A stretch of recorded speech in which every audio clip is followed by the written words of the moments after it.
Good evening, everyone. Thanks so much for joining us. And hello, Kieran. How are you doing? I'm good. I'm good. A little bit perturbed about the result of the election. It wasn't what I expected. How do you feel about it?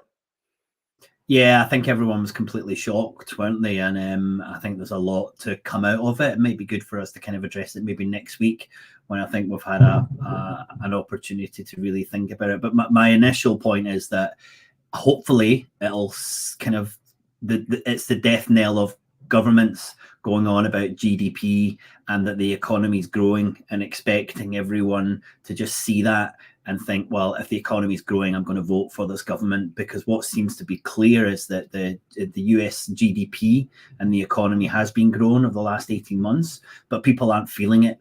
And I think Dirk Entz, who I spoke to earlier, who's an MMT economist, he's now working at European Parliament, said to me, talking about GDP and growth is now kind of narrative of the 20th century. And he said, we really need to start talking about things that make a difference to people: inflation, housing, wages. And he said, if there's one thing to kind of come out of that as a positive, it might be that governments start seeing that they need to address these things and that GDP might not be the desired destination or the measure. So, like everyone, I'm trying to look for some positives out of this when there aren't many, if there's any at all. Yeah, Thankfully, we live in I was, Scotland, so yeah, I was that's my going to say, other well, big positive. the other thing I was thinking about when you say that is redistribution. That seems to be a dirty word for a lot of people. Where I feel that often that this paradigm about growth is it's very careful. It's trying to please everyone. And of course, you just can't do that. And what I was reading when I woke up this morning was that the FT put a thing out to say that it was the economy. So there you go. A lot of people were talking about the economy.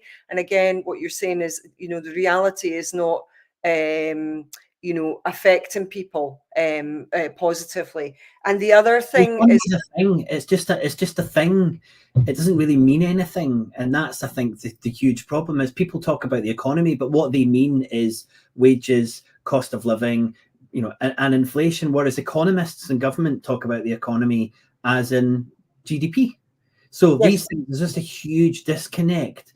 And I yes. really think this election should help politicians realize that these are the things that need to be addressed, not just spoken about, but addressed. Yeah. The other thing I think that what I'm gathering, and I'm sure we'll hear a lot more about the US election in the next weeks or so, was Gaza. Gaza, a lot of people very, very unhappy with the amount of bombs that are being sent over to Israel, and obviously causing mass destruction in Gaza. So, but we will get more data on it, I'm sure, and we'll be wiser by next week. Yeah, I think there's so many lessons to learn. I just hope we learn the right ones. Well, a proper thanks to everyone who's joining us on Twitter, Facebook, and also on YouTube. Thanks so much for joining us live. We're going to kind of go back a little bit of the Scotonomics vaults. One of my favourite sessions from the Festival of Economics that I did with Miriam Brett, looking at the just transition. And there's so much more that comes out of this than just the just transition, but we do go into it in quite a lot of detail. There's a big section on land, and I think considering the show that's just been on Independence Live and the event in Scotland on Sunday about land, I think that section is, I haven't watched it again today, is absolutely crucial. We talk about ownership, what's happening with that land, carbon sequestration, and all of that stuff. There's so much in this little 40-minute video. I love Miriam. I think she's fantastic. I think she's an absolute star. I'm so glad she's kind of on our side. I really hope you enjoy spending 40 minutes with her. And then Kieran and I will be back at the end. Enjoy this. It is really, really good. We'll see you in a bit.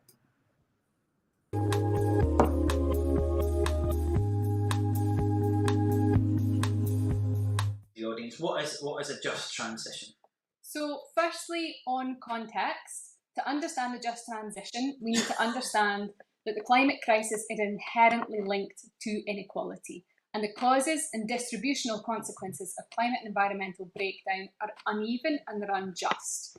So at a global level, the 1% globally produce as much carbon as the poorest 2/3 of humanity, so that's 5 billion. In Scotland, Future Economy Scotland carried out research which found that the richest 5% of households in Scotland produce over 4 times the carbon footprint of the poorest 5% of households in Scotland. So it's a massive disparity. If we look at areas like private transport, for example, that figure is 10 times. If we look at aviation, that figure is 11 times.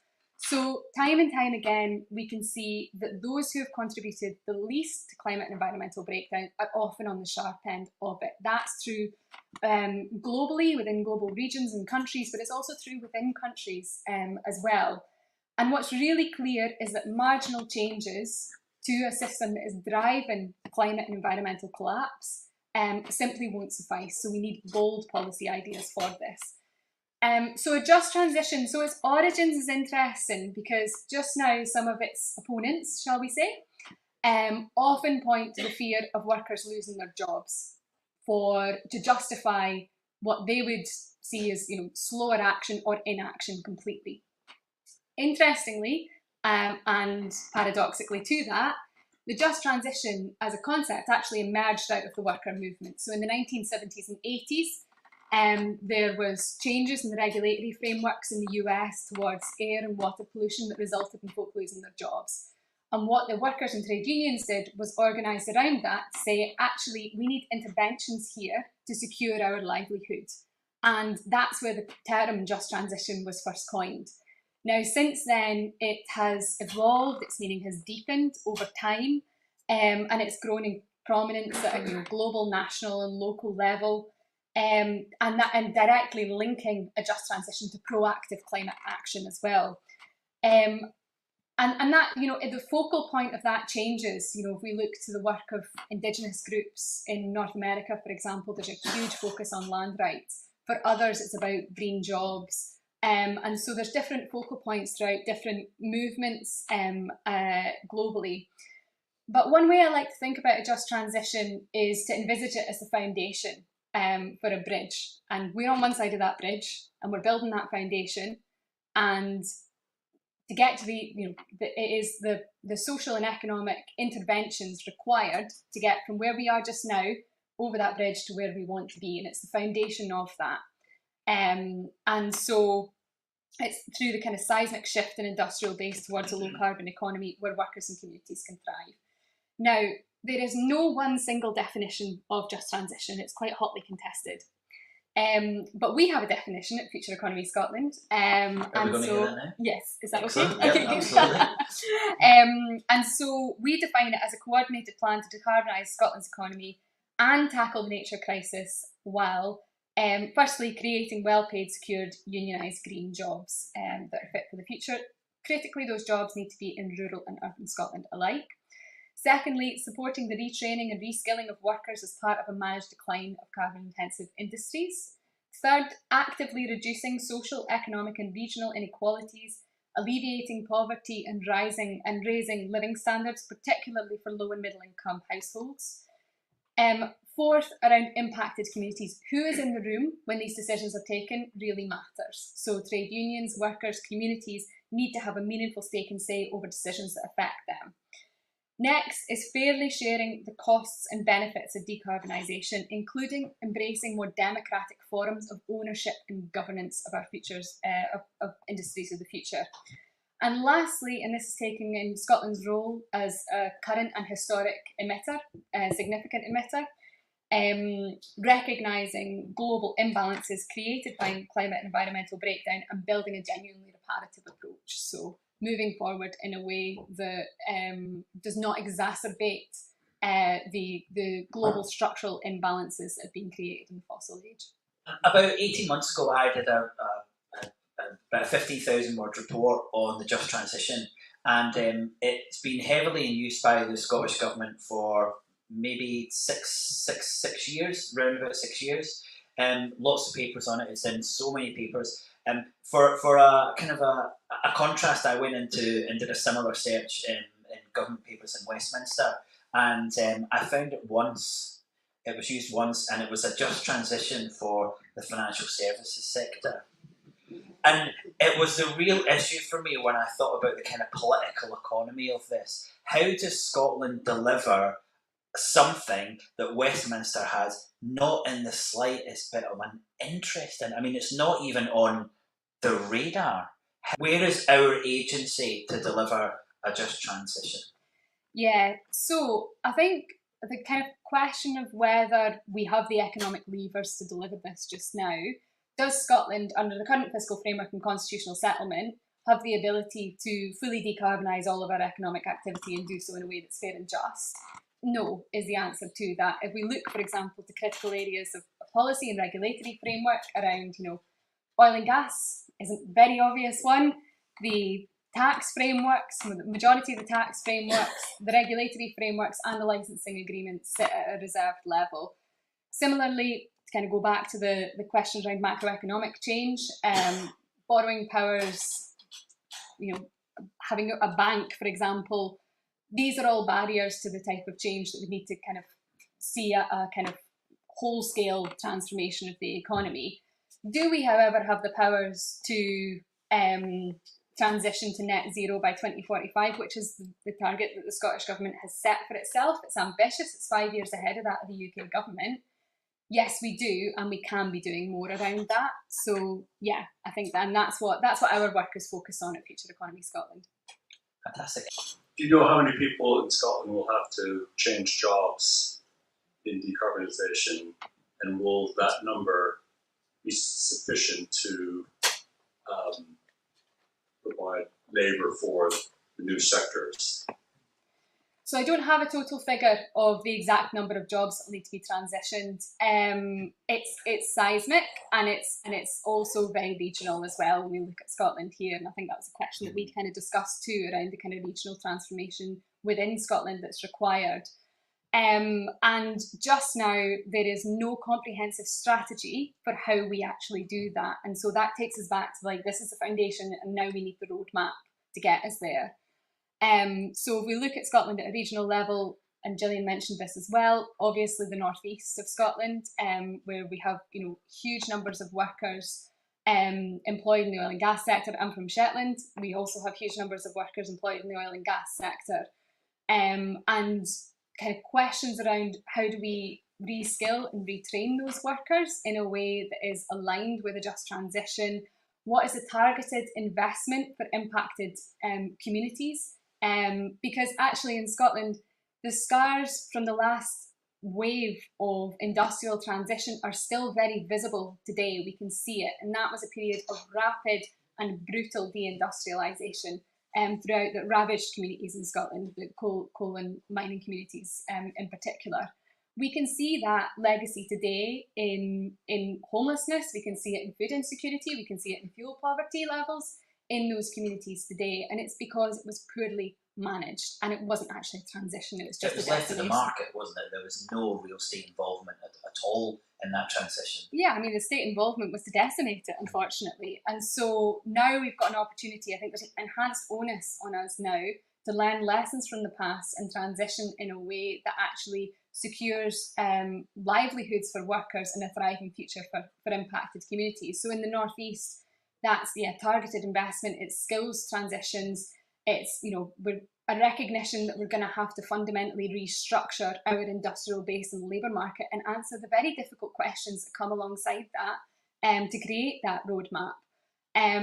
Similarly, for at a place-based level, if we look at Grangemouth, for example, the recent decision around the oil refinery, that to me is indicative of everything that shouldn't be, because this didn't need to happen. We could have had a transition plan for them. And actually, again, when we talk about industrial transitions, it's so often now around kind of corporate power, actually, because Petro Ineos and, a distant group of shareholders at Petro Ineos have been able to take this decision. And where was the job guarantee for workers? Where's the strategy for impacted supply chains domestically? What does that mean for the future of that community in Grangemouth that has been wedded to and to this the refinery for so long?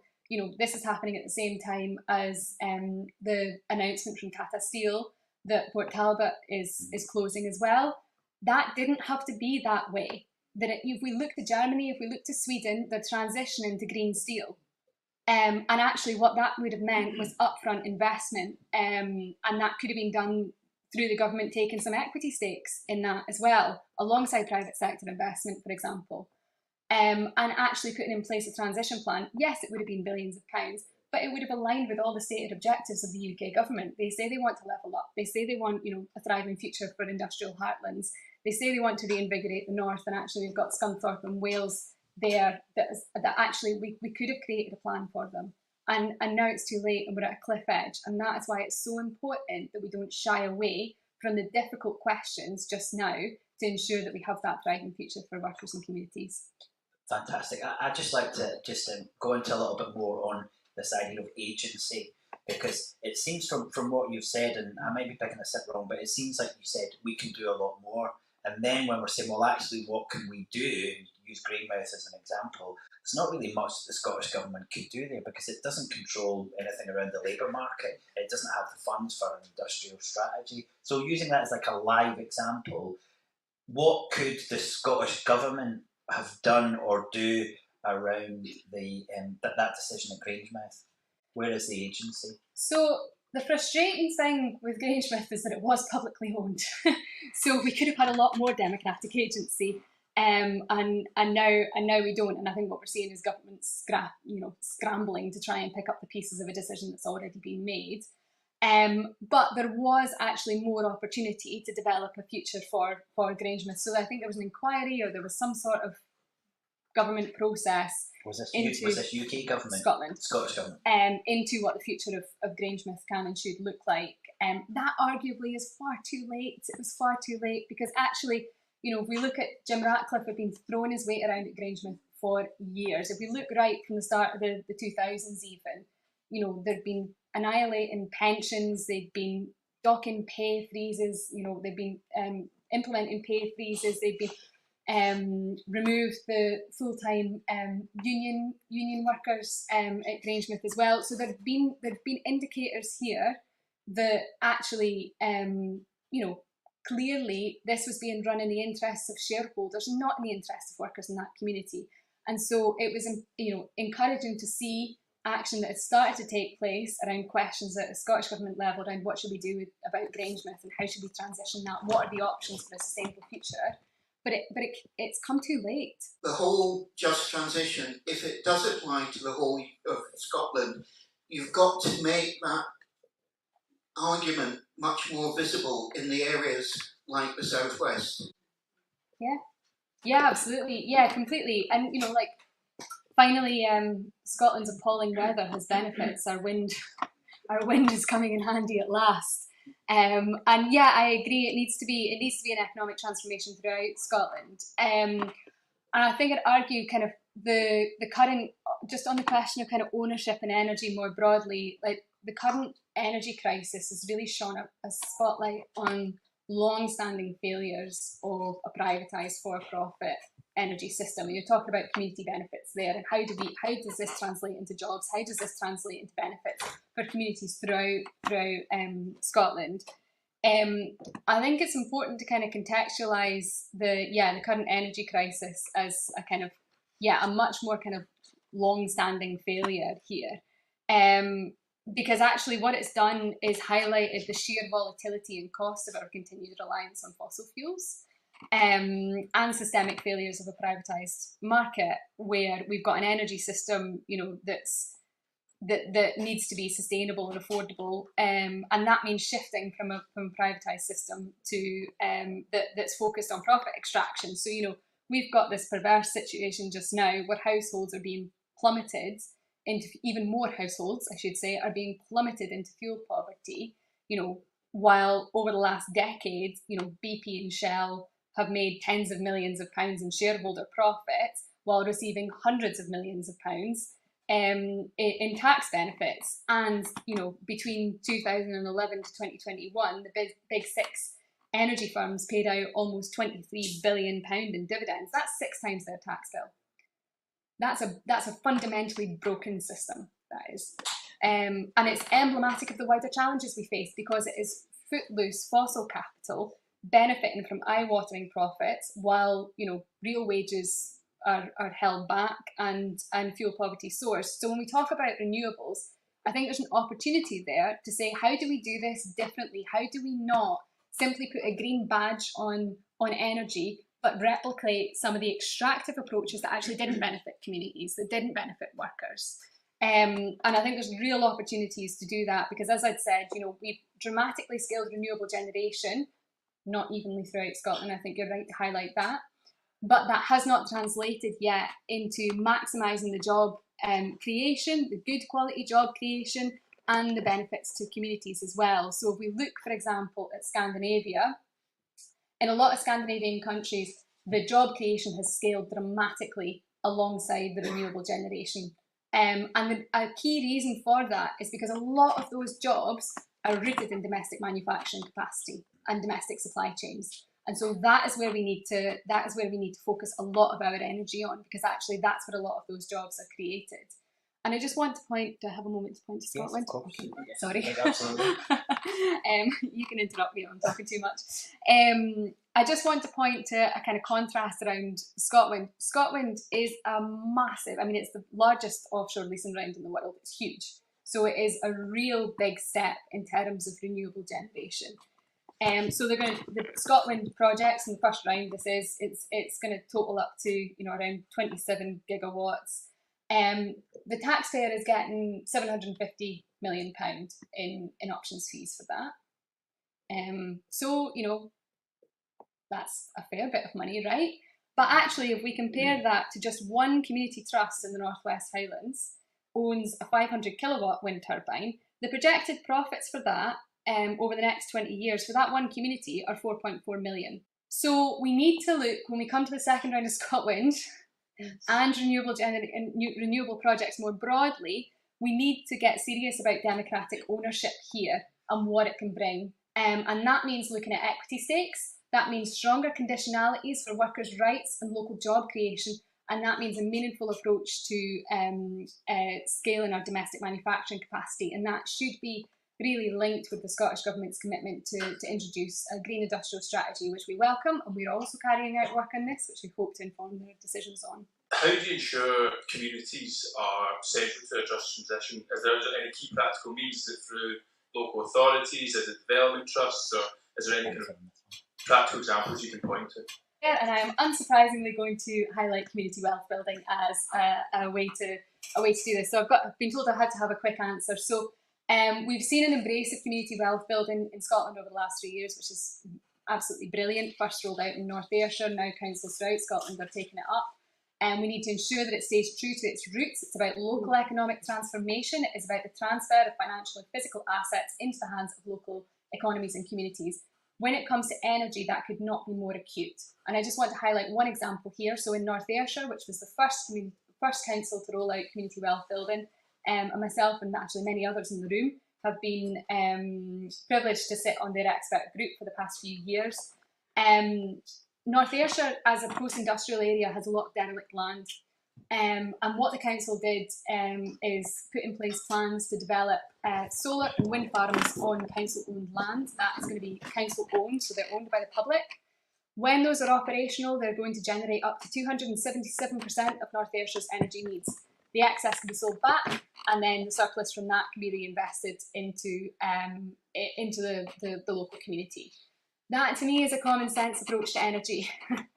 And so I think that's community wealth building is one important area that we can look to transform how we own and manage energy.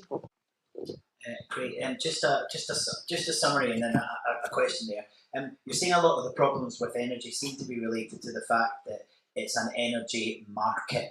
And if you look at other countries in Europe and further afield, energy is not a market. It's, you know, there's much more control and involvement by a really powerful regulator or heavy involvement in the state. Is even all these changes that we're talking about, this still plays into energy and within the energy market? Could we be looking at something where we're saying we've got to take away the significant impact and the role of the market in energy if we want to have a just transition? Yeah, Yeah, I think shifting towards democratic ownership, and that can take many forms. So that can be public ownership, that can be community ownership, that can look at equity stakes, that can look at community shares. It can be the role of land trust, development trust. There's loads of different forms of democratic ownership. But democratic ownership is absolutely integral to securing a just transition. I think it's develops clearly better value for customers. I think at a coordinated level, when it comes to like the state, democratic public ownership can deliver more and better paid jobs and accelerate the rollout of renewable energy infrastructure that the UK so desperately needs. And I just want to raise one example, because the was discussed earlier around the possibility of municipal energy companies as well. Craig from Commonweal highlighted that in the other session earlier. Just to give one example of that, in Germany, 2/3 of all electricity is purchased from municipally owned energy companies. So it can be done, and we should be doing it. And yes, there are kind of barriers to what can be done under the current devolved settlement, that I don't think we should ever lean on that as an excuse to not do everything we possibly can just now, because we are facing multiple crises and they require urgent action. In 2020, the Scottish Government instituted a Scottish Climate Assembly with the express remit of investigating how to achieve a just transition. The report was laid before Parliament in May 2021. Did you know about it, and did it influence any of your thinking? Yeah, so there's been kind of various initiatives that have taken place that are actually kind of moving us in the right direction, and they're definitely welcomed. I think what's missing is that comprehensive roadmap, and that's what the CCC report highlighted this week. And shameless plug, and I'm so sorry, but over the next 2 years, we at Future Economy Scotland are focusing our efforts on developing the policies and interventions required to create that roadmap, because we need it to be evidence-based, we need it to be rooted in really rigorous analysis and like shovel-ready policies as well, because the time is now to drive this forward. And really what we're talking about here, and it's no small feat, not underestimating the challenge that we face here, but it's about hardwiring climate and economic justice into every single area of economic activity. And so that necessitates a really broad approach. It's retrofitting homes, it's how our transport system is accessible and sustainable, it's how we pay for a just transition. With just now, kind of under the current constitutional settlement with limited borrowing powers, getting creative about how we pay for a just transition. 2 years, yeah. What's that? 2 years you're giving yourself for this, to explain all this. Okay, well done. Yeah. Well done. Good luck with that. Everything I've heard about that in that climate assembly has been hugely positive for the people involved and the outcomes. It's such a shame. I don't know why. I'd love to find out why that hasn't been rolled out and copied. It seems to be a huge success. Hello, Scottish National Investment Bank. Oh, I was going to ask about that one. That's one of my favourite topics. What is the potential of that bank to stimulate and steer a just transition? Sorry, did you say what's the point of that bank? Potential. Oh, right. Potential. and is it fulfilling it? And the question behind? So I'll be really quick, but firstly on language, I think you're right. It's about trying to develop a narrative that gets across what the messages that we want to get across. I don't think think tanks have always got this right. I don't think politicians have always got this right, and there's much more work that needs to be done to make that accessible and appealing to folk, because quite a lot of the time it can be wrapped up in inaccessible jargon. And as much as I'd love to think that everybody wants to read our reports, there is a limited audience that do, and so it's also about trying to get your message out there in different channels. I'd say we've been quite pleasantly surprised. We launched in May last year. We've been quite pleasantly surprised with the range of media that's been interested in covering our work, which is kind of a really encouraging sign. That's obviously not the kind of bigger fight that you're talking about there, but I think you're right. There needs to be a lot more work to develop accessible language. When we're talking about ideas, be it community wealth building or just transition, because also I think people can lose hope because they're thinking, what's this new jargon we're talking about here? Because the right wing has got this, haven't they, with these kind of phrases like, you know, the 15-minute city, you know, which is, or 15-minute, you know, it's the barrio concept that comes from Spain, where I live. But no, I remember speaking to someone in Dundee, and she told me what her understanding of this barrier culture was. And I had to say, I've lived in Spain for 10 years, and it looks nothing like what you're describing that is going to happen. Yeah. But she had a clear idea that this was about restricting movement. Yeah, and it's really difficult to counter that narrative. It seems to be. Never underestimate the right's ability to turn literally anything into a culture war. Because what it's trying to do is divide people. That's at the heart of all of the culture war. And they're trying to loop climate into that just now as well. And I think that's when we have to push back successfully at times, and we have to push back and say, push back and say this is about economic justice and a sustainable future for communities, and actually this is about reducing inequality. If we look, for example, at something like air pollution, which a lot of those, the low emission zones are trying to tackle, if we look at who's impacted by air pollution, it is overwhelmingly poor people. It is overwhelmingly Black, Asian, minority, ethnic people. And that is the reality of this. We had the first death in the UK that was actually, proven in court to have been contributed by air pollution, and it was a wee girl, it was a child. And so that's what we're dealing with here. And I think, there'll always be efforts to divide us, because they know we're less powerful if we're divided, if we turn on one another, if working class communities turn on one another, if we can direct the anger that should be directed at an unjust and extractive economic system and turn it on marginalised communities. And we just cannot let that happen, because we need to be united here. Fantastic. Second question on SNIB. SNIB. So SNIB, Scottish National Investment Bank. Yeah, so I'll be quick here again. Sorry.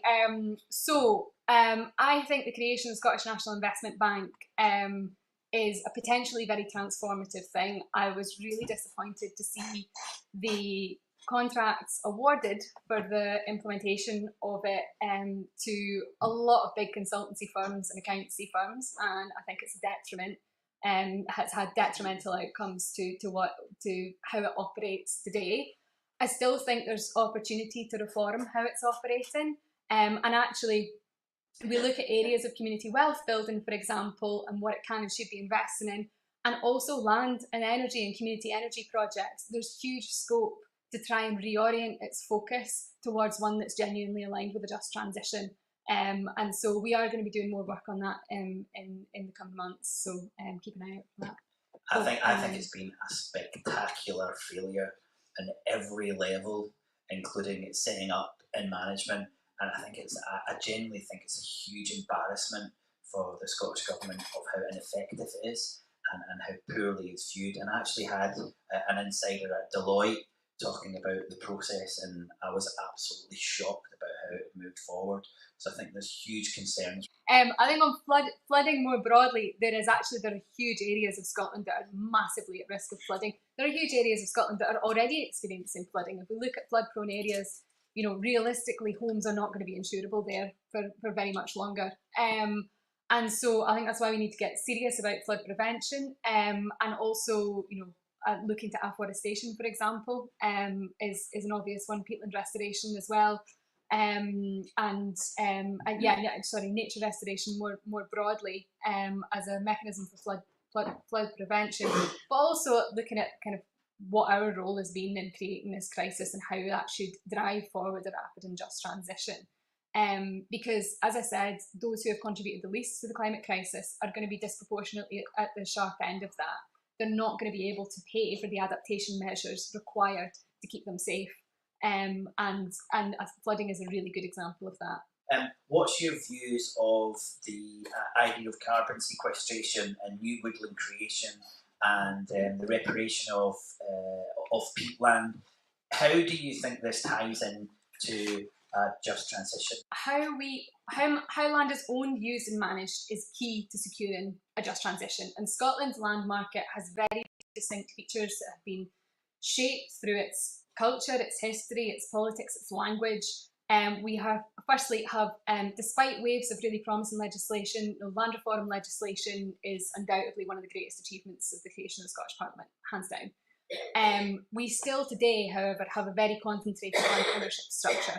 We have a huge rural land mass. Around 98% of Scotland's land mass is classified as rural or remote, but as somebody from a rural place, I reject that term. We have a largely unregulated land market. Anybody in the world or company in the world can buy land with very few questions asked. That makes us a freak internationally, frankly.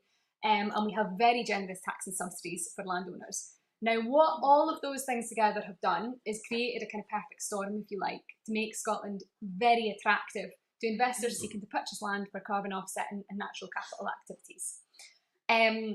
There are issues with that fundamentally as an approach. There are many people who say, why are we turning nature into an asset class? Are we effectively asking, those who are arsonists to also put out the fires in doing this? Yes. The Guardian did a good investigation. It's really worth looking at into carbon offset, and it found that the majority offset projects that have sold the most carbon credits are likely junk.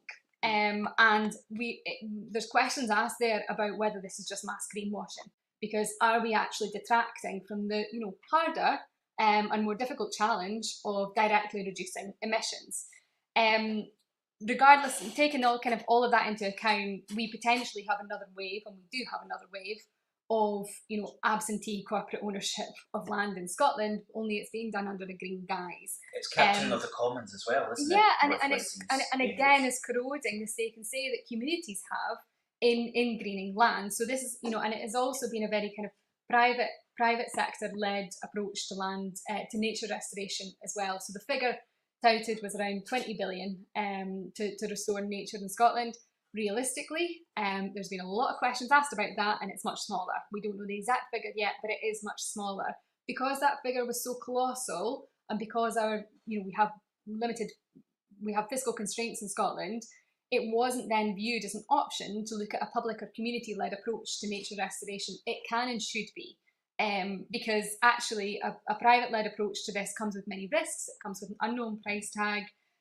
There's a kind of move towards de-risking, which is where the state bears some of the risks associated with private investment. Some people have compared this to PFI for nature.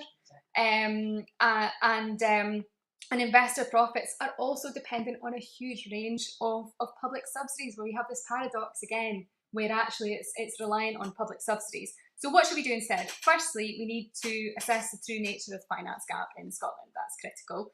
Secondly, I think we need to conduct an appraisal of different private investment models. That includes subsidies, that includes impact of public finance and how that aligns with the just transition. Next, we need to assess the cost and benefits of a private finance-led approach against alternative public and community-led approaches to this. And lastly, we need reviews of if carbon offsetting is actually diverting capital away from investment in emissions reduction. Laurie, my colleague, has just written a really good briefing on this. We also did a big paper for Community Land Scotland about a year and a half ago now, longer than that. I don't know where time's gone. For Community Land Scotland on the rise of so-called green lairds and what alternative approaches we could do instead. And so what we put forward was basically the only approach that we felt was aligned with community wealth building. And that would look at scaling up community-owned land in Scotland. It's about curtailing absentee land ownership in Scotland to build community power, promoting new models of ownership for the common good, different models of democratic ownership, as I mentioned earlier, establishing new sources of finance for community wealth building, that can include the Scottish National Investment Bank, and aligning public funding with community wealth building principles.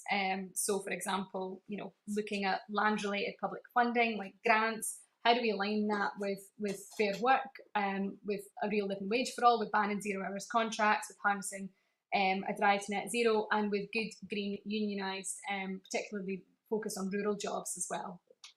Great. My recommendation was for Scotland to withdraw from any carbon markets and just say it was not supportive of carbon markets. One of my favourite economists, John Harvey says that we should view markets like a carpenter views a tool. And you know, if you're, it's like you say, you know, if you were to ask a carpenter, are you pro hammer? He would say, well, it depends if I'm hammering in a nail or not. Whereas if you asked an economist, are you pro markets? A neoclassical economist says yes. And we need to look at there's a role for markets in certain areas, and I think that markets should not be involved in carbon sequestration and offsets. I think that's something the Scottish Government could do, because it's actually within its gift not to get involved in that market. In this market system that we've got, the huge issue is that I think it was Anne Pettifor who said down in Hollywood that nature doesn't have a credit card. You know, and the idea that there's profit in restoring peatlands, you know, and these are things that are huge issues for us as a society to realise. And I think this involvement with private capital and the involvement with capital being in the market shows that we've got a complete misunderstanding of how we're going to progress when we don't have the resources to be able to make these huge changes, and we're relying on private capital to do it, which is looking for a profit. You will never catch me say that think tanks should be the only people saying anything. Please don't leave that up to us. No, it takes a whole ecosystem and infrastructure of different groups and communities to push things in the right direction. That's community groups, that's land trusts, that's development trusts, that's campaign organisations, it's social movements doing the direct action, it's people working on policy, it's, you know, and Scotonomics. Yeah, no, exactly. But things like that's exactly what I mean. Like, it's an ecosystem, and it needs every player in that ecosystem to be involved and engaged, and reaching out to different audiences. And so, yeah, I think that's a great point. And I think people's assemblies is a really interesting one too. In Shetland, we've got something called the Alting debate, and Alting, I believe, is the word for local parliaments in Norse. And there's Alting debates that are held frequently in Shetland on all sorts of local issues, and it's you know, sometimes frustrating, obviously, but as local debates can be, but actually it's a really amazing thing that folk turn up and hash out issues that are really important to the community, and that's a really beautiful thing, and it's democratic engagement. And, you know, I think it's not just voting, it's all of this that matters as well in our democratic engagement. I've scribbled down notes which I now can't read. Nature, yes. Yeah, I think looking at successful examples of nature restoration done well, was that yeah, so there's some brilliant case studies done by Community Land Scotland, and you'll find them on their website, and they've got fantastic case studies of how nature restoration can be done at a community-owned level, and drawing from case studies throughout Scotland. And that ranges from, you know, woodland crofts to community-owned lands, to tree planting, to peatland restoration that are, you know, public and community-led. So yeah, really encourage you to engage with their work. They're absolutely phenomenal as an organisation.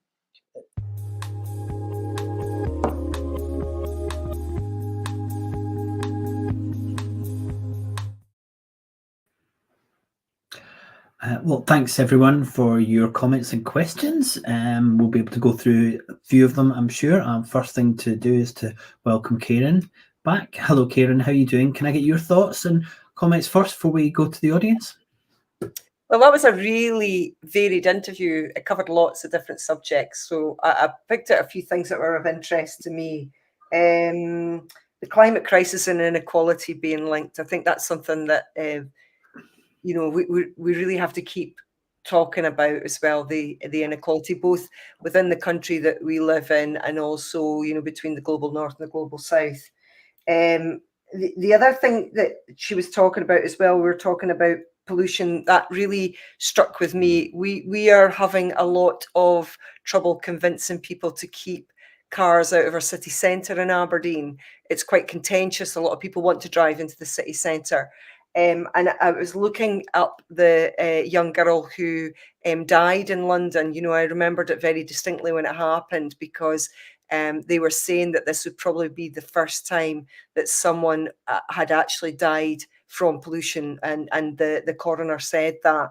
And actually the inquest confirmed it in 2020, but she died in 2013. It's a girl called Ella Adu Kissy Debra. And I'm actually just reading that between 8 and 12 children with asthma continue to die in London every year, and between 22 and 24 across the UK. And as one of our officers put it really succinctly, there is no safe level of emissions. There's just no, so there's so much that we need to do in so many different areas. And I think Miriam covered a lot of them, and very eloquently as well, But that's something that is of particular interest to me. Yeah, fantastic. Yeah, a really enjoyable interview as well. And I think Fraser Stewart, who joined us about 6 weeks ago, drew that connection between inequality and the just transition as well. There's no transition unless it's just. And I did like the question from the audience, which was, is this just for certain parts of the country, or is this for the whole country? And I think there's clear confusion around what this just transition is, who it covers. And there's also a question about people moving from one industry to another. And again, I think that for me, that limits the scope of what a just transition is. It isn't about moving out of manufacturing and fossil fuels into manufacturing other equipment, which is heavily resource intensive. It's about changing the nature of our economy, making our economy much more care orientated. So there's a huge aspect to this, and I'm really looking forward to seeing more of the work from Future Economy Scotland. I think they're doing some really great work. Just going through some of our comments and questions. Again, thanks very much for your engagement. I think it was Charles who said this seems like a really good example of why we need to be a currency issuer when we're trying to address these problems. And I've highlighted that. And also there was a comment saying, well, can't local councils do a lot more? And I'm sure they can do a little bit more, but they're not a currency issuer. They've got a set budget. They have to find the money. If you want your council to spend more, it's either got to come from Holyrood and not be spent on other things, or it's got to come from you, and you're not able to spend it because we don't issue currency. So I think if these transformational changes to our economy can only be funded by a government that can create currency, can spend it, and then can get rid of it through taxation. And no way can Scotland achieve this without its own currency. So thanks, Charles, for highlighting that. I think Hashbury said, I'm not sure, but I hope that we're getting this message across that with your own currency, if Scotland becomes independent again, it gives you a much deeper and wider set of tools to be able to do that. So I thought those were a couple of points to pick up. Kieran, anything else? Yeah, I mean, obviously, as a councillor, I can tell you that all councils are very currency constrained and have been after 13 years of austerity. And I noted in the budget that Rachel Reeves, and a few other people noticed this, that, we're getting extra money coming to the Scottish Parliament. And there is a little bit of an attitude coming from Westminster. It's almost with a wagging finger. Now spend it wisely, Scotland. Yeah. Now, what the audience need to know is that the Scottish Government spends a very large percentage of the money that it gets on the National Health Service, and a bigger proportion than it did when the Parliament first started in 2000. So quite a bigger proportion. So I have colleagues who would very dearly like more money to come to the council. And, I would like to see more money come into the council as well. But I guess, if you're limited for money, as the Scottish Government is limited for currency, first and foremost, you need to make sure that you can pick people up off the streets, fix them when they're broken, fix them when they have cancer. This is probably the thing that is most important. Other things are secondary concern, aren't they? Yeah, but as a council, yes, we would love to have more money. There's lots of things we could.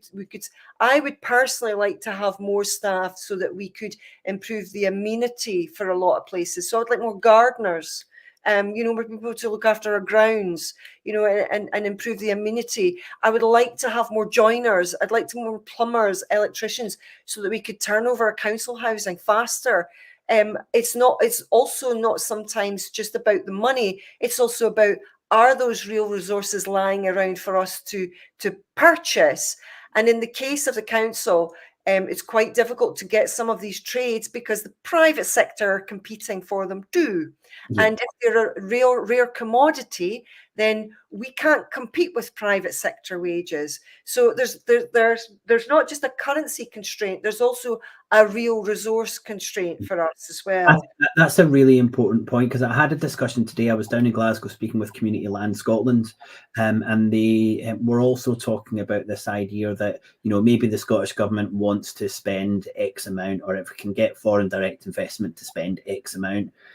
But what if there's not the resources? What if the example was Swiss hedge fund wants to create 300 million worth of carbon credits in Scotland, but there aren't 3 million saplings just lying around. We really need to look at the resources, but we also have to look at the wider impact on the economy. What does this do in terms of employment? What does it do with inflation? It's not about just the monetary value. It's, as you said, on the resources. And my final point, which was something I've never mentioned before, but you raised there, Scotland gets money as a byproduct of what is needed in England, and this is the block grant. So if England thinks it needs to spend more money on health, then Scotland gets some money on health. We never drive what is needed for Scotland. It's only a condition of the money and the decisions that are made in England. And this was a comment made by someone in Wales. It's exactly the same. What an appalling way to run any system, when you're given the resources simply because the bigger part needs it and you get a percentage of it. And this is the position that we're in. We are never able to target our problems and the issues because we are never given them. We are unable to decide on where that money is spent. And these are huge issues that I think have to be discussed at a much wider level when we're talking about the currency that's needed for any transformation, never mind a big seismic transition like the Just Transition. Yeah, I think that's a really succinct point, is that, being a currency issuer means that we can tailor our economy and resources to what's really required. And, there's another example, our health board struggles to get people as well. So they advertise for people and they can't get them. So, their action towards that is then creating a film showing people what life is like in Aberdeenshire and the Murray area, so that they can see the quality of life up here. And that might pull some people up. But the flip side is, when you move to a more rural area from a more urban area, you will find that there aren't a lot of the facilities that you enjoyed in an urban area. And that can be a bit of a shock for some people that, for example, I have friends also in Shetland who were having twins, and they had to come down to Edinburgh to have those twins. So you're not always going to get every single resource in a more rural area, but that's what makes it rural. So it can be difficult to pull people to certain areas if they've been really used to living in another type of area as well. And for example, with teachers, they might be living with someone who can't get a job in the same place as them. So if their partner can't move, then you've also got an issue. And that's where a job guarantee would really work, is when you're trying to pull a particular resource or human resource into one area, having a job guarantee for their partner would really help. Yeah, absolutely. And I think, again, you've highlighted one of the issues with the Just Transition. You maybe stop a job in Aberdeen and create a similar or a very different job somewhere else, but it's not as easy for someone just to move from an area of the country where their partner is, where their kids are, where they've got roots, to get another job. And in the same way, it's not easy for someone to stop being an engineer and become a carer. So these are huge issues, and it's not just about finance, it's about understanding the resources. But I think fundamentally, within the union, we have to have a much more of a say about what we need. And when we become independent again, we need to be in a position where we have our currency. and we're able to spend that to release the resources that we want in our country. And if we have to borrow it or take it from somewhere else, then we lose all the power. Those are some of the issues that we continually go on about on Scotonomics. I hope we're getting through to a lot of people in their audience, and thanks everyone for your support. Well, that's us. We'll see you next week. I was able to spend about 45 minutes with MMT economist Eric Tamoyne a few days ago. Actually, it was yesterday, because we were speaking about what could happen with the election. We're going to show that next week. It's a wonderful interview, and it's really talking about how you move MMT as a discipline from the descriptive part to the prescriptive. So I think it's, a really, really kind of foundational interview that we got with Eric about talking about how this discipline can change. So please do join us. The following week, we've got a live interview with Jack Polanski, the deputy leader of the English and Welsh Green Party, which is a little bit of a coup for us. So that'll be a wonderful interview, and we can see who's someone who kind of gets MMT and gets the problems with growth and a lot of the other issues that we talk about on the show. A politician to come on and talk with us. We've got more episodes before the end of November, which Kieran and I are just finalising, and also into December. So thanks so much for support. If you don't support us on Patrons at the moment, please do consider doing that. We've got big plans next year. It'd be great to have your support, and however you can do that, even if it's just liking, sharing, watching the show. We really appreciate that. Hopefully we'll see you all next week for an MMT themed episode. Until then, bye for now. Good night.